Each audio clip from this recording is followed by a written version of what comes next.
Hi all, അസ്സലാമു അലൈക്കും. Welcome back to Silna's kitchen.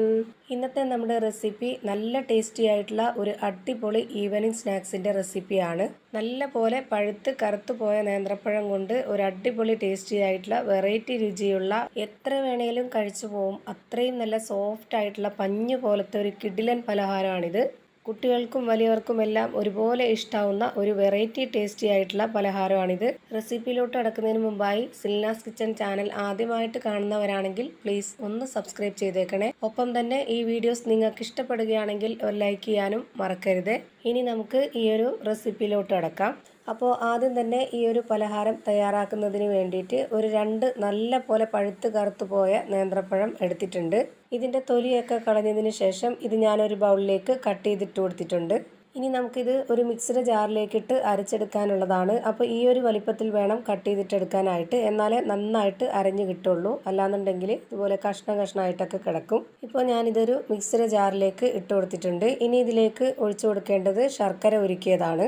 ഞാനിപ്പോൾ ഇതിലേക്ക് എടുത്തിട്ടുള്ളത് 200 ഗ്രാം ശർക്കര ഒരു 250 ml കപ്പിൻ്റെ അളവിലുള്ള വെള്ളം വെച്ചിട്ട് ഉരുക്കിയെടുത്തിട്ടുള്ളതാണ്. ശർക്കര ഉരുകി വന്നപ്പോൾ ആ ഒരു 250 ml കപ്പിൻ്റെ അളവിൽ ഒരു കപ്പ് നിറയെയില്ല, എന്നാലും ഒരു തുള്ളി മാത്രമേ കുറവുള്ളൂ. ആ ഒരു അളവ് മുഴുവനായിട്ടും ഒഴിച്ചു കൊടുക്കുകയാണ് ഞാനിപ്പോൾ. ഇനി ഇതിലേക്ക് ഇട്ട് കൊടുക്കേണ്ടത് ചെറിയ ജീരകത്തിൻ്റെ പൊടിയാണ്. ഒരു നുള്ള് ചെറിയ ജീരകത്തിൻ്റെ പൊടി ഇട്ട് കൊടുത്തിട്ടുണ്ട്. അടുത്തതായി ഇനി ഇതിലേക്ക് ഇട്ട് കൊടുക്കാനുള്ളത് 2 ഏലക്കയാണ്.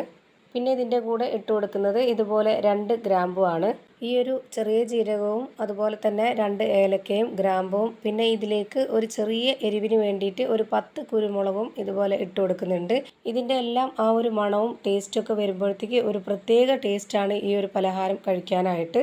ഞാൻ എടുത്തിട്ടുള്ള ഈ ഒരു ഇൻഗ്രീഡിയൻസിൻ്റെ എല്ലാം അളവ് ഈ ഒരു 2 നേന്ത്രപ്പഴത്തിന് വേണ്ടിയിട്ടാണ്. അപ്പോൾ നിങ്ങൾ എത്രയാണോ നേന്ത്രപ്പഴം എടുക്കുന്നത് പലഹാരം വേണ്ടത് നിങ്ങൾക്ക് അതിനനുസരിച്ച് നിങ്ങൾ കൂട്ടിയും കുറച്ചൊക്കെ എടുക്കാൻ നോക്കുക. ഇപ്പോൾ ഞാനിത് നല്ല പോലെ അരച്ചെടുത്തതിന് ശേഷം ഒരു പാത്രത്തിലേക്ക് ഒഴിച്ചു കൊടുത്തിട്ടുണ്ട്. ഇനി ഇതിലേക്ക് 2 സ്പൂൺ അളവിലുള്ള നെയ്യ് ഒഴിച്ചു കൊടുക്കാം. നെയ്ക്ക് പകരം ബട്ടർ ഒഴിച്ചു കൊടുക്കണം എന്നുള്ളവർക്ക് 2 സ്പൂൺ അളവിൽ ബട്ടർ ഒഴിച്ചു കൊടുക്കാവുന്നതാണ്. ഇതിപ്പോൾ നല്ലൊരു മധുരത്തിൻ്റെ പലഹാരമാണ്. ഇനി ഇതിൻ്റെ ഈ ഒരു മധുരത്തിനെ ഒന്ന് ബാലൻസ് ചെയ്യാനായിട്ട് ഒരു നുള്ള് ഉപ്പും കൂടി ചേർത്ത് കൊടുത്തിട്ട് ഇത് നല്ലപോലെ ഒന്ന് ഇളക്കി കൊടുക്കാം. ഇപ്പോൾ ഞാനിത് നന്നായിട്ട് ഇളക്കി യോജിപ്പിച്ച് കൊടുത്തിട്ടുണ്ട്. ഇനി നമുക്കിതിലേക്ക് ഈ പലഹാരത്തിന് ഒരു സോഫ്റ്റ്നെസ് കിട്ടാൻ വേണ്ടിയിട്ട് ഇതിലേക്ക് ഒരു നുള്ള് സോഡാപ്പൊടി കൂടി ചേർത്ത് കൊടുക്കാം. അപ്പോൾ ഞാനിതുപോലെ സ്പൂണിൽ കുറച്ച് സോഡാപ്പൊടി ഇട്ട് കൊടുത്തിട്ടുണ്ട്. ഇനി ഞാനിതുപോലെ ഒരു സ്പൂണിൽ കുറച്ച് വെള്ളവും കൂടെ ഒഴിച്ചു കൊടുത്തതിന് ശേഷം ഇത് നല്ലപോലെ കൈകൊണ്ട് ഇളക്കിയിട്ട് ഇതിലേക്ക് ഒഴിച്ചു കൊടുത്തിട്ടുണ്ട്. ഇങ്ങനെ ചെയ്യുന്നത് സോഡാപ്പൊടി നേരിട്ട് ഇട്ട് കൊടുക്കുകയാണെന്നുണ്ടെങ്കിൽ അവിടെ ഇവിടെയൊക്കെ ആയിട്ട് കട്ടയായിട്ട് ഇരിക്കും. അങ്ങനെ വരാതിരിക്കാനാണ് ഇതുപോലെ ചെയ്തെടുക്കുന്നത്. ഇപ്പോൾ ഇത് നല്ലപോലെ ഇളക്കി യോജിപ്പിച്ചെടുത്തിട്ടുണ്ട്.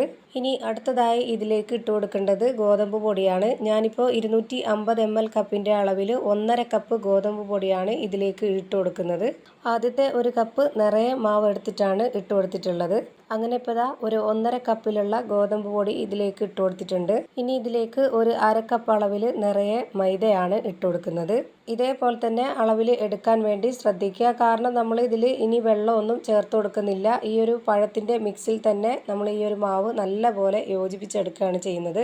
ഇനിയിപ്പോൾ പൊടി എടുക്കുന്നതിൻ്റെ അളവിൽ വ്യത്യാസം വന്നിട്ടുണ്ടെങ്കിൽ നമ്മളിപ്പോൾ ഈ ഒരു റെഡിയാക്കി എടുക്കുന്ന ഈ ഒരു കൂട്ടിൻ്റെ അളവും വ്യത്യാസം വരും. അങ്ങനെ വന്നു കഴിഞ്ഞാലും നമ്മൾ ഉദ്ദേശിച്ച പരുവത്തിൽ ഈ ഒരു പലഹാരം റെഡിയായി കിട്ടത്തില്ല. അതുകൊണ്ട് നമ്മൾ പൊടിയെടുക്കുമ്പോൾ ഇതേ അളവിൽ തന്നെ കറക്റ്റായിട്ട് എടുക്കാൻ നോക്കുക. ഇപ്പോൾ ഞാനിതാ ഒട്ടും തന്നെ ഇതിലേക്ക് വെള്ളമൊന്നും ചേർത്ത് കൊടുക്കാതെ ഇതേപോലെ നന്നായിട്ട് യോജിപ്പിച്ചെടുത്തിട്ടുണ്ട്. ഇപ്പോൾ ഞാൻ ഇതിൽ നിന്ന് ഈ ഒരു സ്പാച്ച് വെച്ചിട്ട് മാവ് ഇതുപോലെ എടുക്കുമ്പോൾ ഇതുപോലെ ടൈറ്റായിട്ട് ഇരിക്കണം. ആ ഒരു രീതിയിലാണ് ഇതിൻ്റെ കറക്റ്റ് ഒരു പരുവം. ഇപ്പോൾ ഇത് കാണുമ്പോൾ തന്നെ നിങ്ങൾക്ക് മനസ്സിലാവുന്നുണ്ടാവും ഇതിൻ്റെ കറക്റ്റ് ഒരു പരുവം. അപ്പോൾ ഈ ഒരു പരുവത്തിലാണ് നമ്മൾ ഇതുപോലെ മാവ് റെഡിയാക്കി എടുക്കേണ്ടത്.